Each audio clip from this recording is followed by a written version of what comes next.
This channel does not promote any violent, harmful, or illegal activities. All content provided by this channel is meant for an educational purpose only. Cancer Healer Center, a new beginning. Nirmala সীতারামনের budget কি আদৌ মধ্যবিত্তের মনে দাগ কাটলো? বোঝা যাবে দিল্লির ভোটে। দিল্লিবাসীর মন জয়ে সর্বশক্তি দিয়ে ঝাঁপিয়েছে গেরুয়া পার্টি। প্রধানমন্ত্রী নরেন্দ্র মোদী প্রচারে নামলেন। ডোর টু ডোর ক্যাম্পেইনে রেলমন্ত্রী অশ্বিনী বৈষ্ণব। হিন্দি বলয়ের মুখ্যমন্ত্রীরা এক একটি এলাকার দায়িত্বে। কেজরিওয়ালের মিথকে কি মিথ্যে করে দিতে পারবে প্রচারের কার্পেট বম্বিং? অপেক্ষা 8ই ফেব্রুয়ারি। বাজেট পেশের পর নির্মলা সীতারামনকে ঘিরে দাঁড়িয়ে শুভেচ্ছা জানালেন বিজেপির হেভিওয়েটরা। তখনই বোঝা গিয়েছিল এই কর ছাড় বিজেপির কর্মকর্তাদের হাতে কত বড় হাতিয়ার তুলে দিয়েছে। তা আরও বোঝা গিয়েছিল দিল্লিতে রাহুল গান্ধীর ভোট প্রচারে। দেশের বিরোধী দলনেতা অভিযোগ করেন, কর ছাড় দিলেও আসলে পুঁজিপতিদের স্বার্থই দেখা হয়েছে বাজেটে। बजट का पूरा लक्ष्य 25 लोगों को फायदा पहुंचाने का। आपको थोड़ा सा दे देंगे, कह देंगे भैया ये लो थोड़ा सा टैक्स माफ कर लेंगे, मगर अगर आप बजट का लक्ष्य देखेंगे तो हिंदुस्तान का धन 20-25 अरबपतियों को देने का है। কর ছাড় যাতে ভোটে প্রভাব না ফেলে সেটা নিশ্চিত করতেই বাজেটকে নিশানা করেন রাহুল। পর্যবেক্ষণ রাজনৈতিক মহলের, যা কংগ্রেসের নিশানা সেটাই বিজেপির অস্ত্র। প্রধানমন্ত্রী নরেন্দ্র মোদী আবার আরকে পুরমের প্রচার সভায় নেহেরু গান্ধী পরিবারকে চাঁদমারি করে বাজেটের বন্দুক চালিয়ে দিয়েছেন।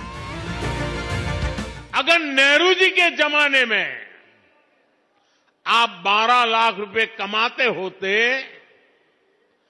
तो 12 लाख रुपए की आय पर आपकी 1/4 सैलरी सरकार वापस ले लेती, टैक्स में चली जाती। अगर आज इंदिरा जी की सरकार होती और 12 लाख पर आपके 10 लाख रुपया टैक्स में चले जाते। उनके जमाने में ये था, इसलिए मैं समझा रहा हूं।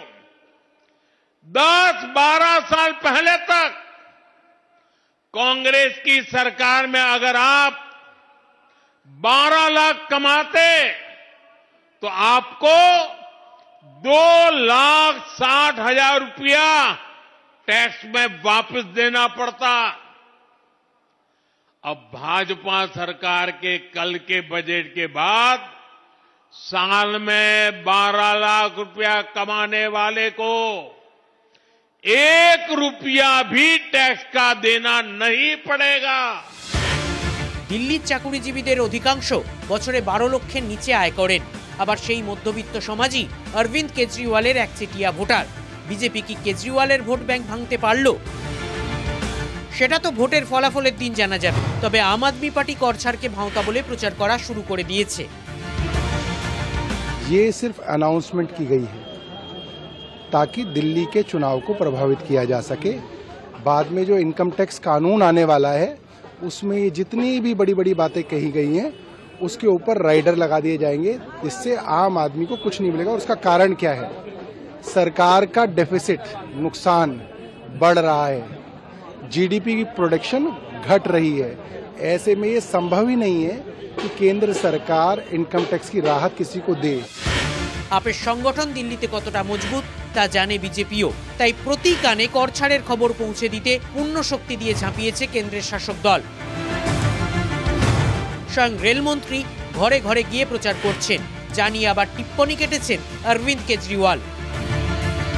आज सुबह से मेरे पास कई झुग्गी के लोगों के फ़ोन आ रहे हैं, सर्वेंट क्वार्टर से, धोबी घाट से, झुग्गियों से, सभी जगह से फ़ोन आ रहे हैं। इनकी पार्टी वाले घर घर जाके कह रहे हैं कि 3,000 रुपये ले लो, चुनाव आयोग आपके घर आके वोट डलवा देगा। बहुत बड़ा षड्यंत्र है आप लोगों को फंसाने का। मैं आपका बड़ा भाई हूँ।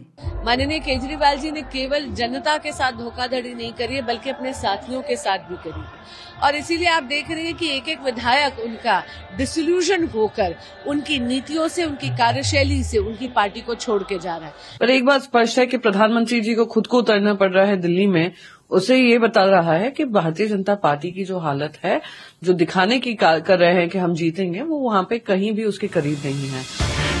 মোদী শুধু নিজে ময়দানে নামেননি, উত্তরপ্রদেশ বাদে দিল্লির আশপাশের সব বিজেপি শাসিত রাজ্যের মুখ্যমন্ত্রী প্রচারে নেমে পড়েছেন। প্রচার করতে করতে রাস্তায় দেখা হয়ে গেছে মধ্যপ্রদেশের মোহন যাদব এবং উত্তরাখণ্ডের মুখ্যমন্ত্রী পুষ্কর সিং ধামি। পরস্পরকে জড়িয়ে ধরেন দুই পুরনো বন্ধু।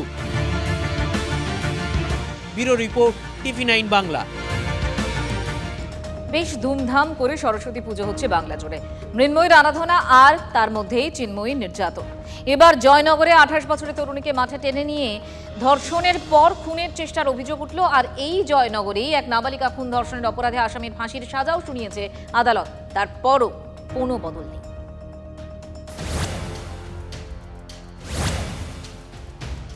রবিবার সকালে তখন বাগদেবীর আরাধনার প্রস্তুতি চলছে। হঠাৎ ফাঁকা মাঠে মহিলার গোঙানির শব্দ পেয়ে ছুটে যান গ্রামবাসীরা। সেখানে গিয়ে চোখ কপালে ওঠার জোগাড়। গলায় ওড়না জড়ানো অবস্থায় পড়ে রয়েছে তরুণী, জামা কাপড়ে কাদার দাগ, ঠিকমতো কথাও বলতে পারছেন না। পুলিশ গিয়ে তাকে উদ্ধার করে। গুরুতর অসুস্থ অবস্থায় বারুইপুর মহকুমা হাসপাতালে চিকিৎসা চলছে তার। জানা যায় তরুণীর বাড়ি মগরাহাটে, তিনি বিবাহিত। নির্যাতিতার অভিযোগ, তার পরিচিত সাব্বির নামে এক ব্যক্তি অপহরণ করে নির্জন জায়গায় নিয়ে যায়, সেখানে ধর্ষণ করা হয়, তারপর গলায় ওড়না পেঁচিয়ে খুনের চেষ্টা করে। ধর্ষণ করেছে, ও একলাই ছিল? তুমি চেঁচাওনি?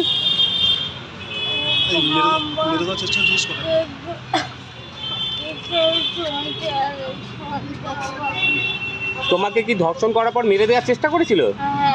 মেয়ের বিয়ে হয়েছিল প্রায় 6 বছর আগে। কোনো কারোর সঙ্গে কোনো সম্পর্ক ছিল, তাই নিয়ে কোনো কিছু বলেছিল?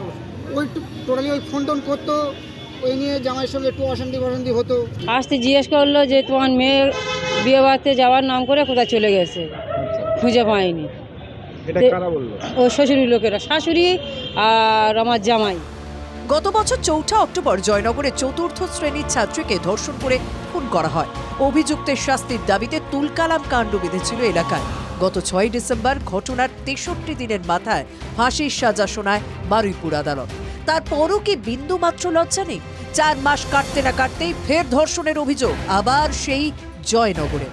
মহিলা মুখ্যমন্ত্রীর রাজত্বে পশ্চিমবঙ্গে এই মুহূর্তে মহিলারা মোটেই সুরক্ষিত নন।